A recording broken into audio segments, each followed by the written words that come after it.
Today, we will give you some tips and tricks to identify the source of broken grain while operating your combine. The first step to find the source of grain damage is to start at the beginning of the crop flow, the harvesting unit.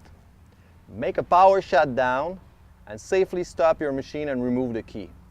Then you can come in the corn head, and for example, in corn, the ear can get stuck between the auger and the bottom or the back of the corn head.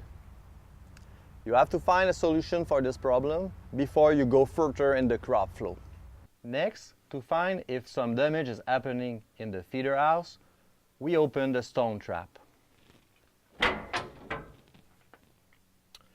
If some grain is broken at this stage, it means that some problem is happening in the feeder house, even before the grain reaches the separator and threshing area.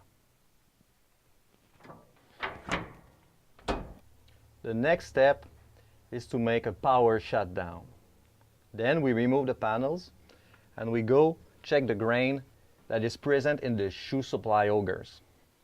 If the previous steps were okay, but the grain is broken right here, it can indicate that there is a problem in the separator area. So, if you add broken grain in the grain tank, but the grain in the shoe supply auger wasn't broken, it gives you an indication to go check the elevators and all the augers. Remember, whatever your problem, we always have a solution. And I wish you a very good harvest season.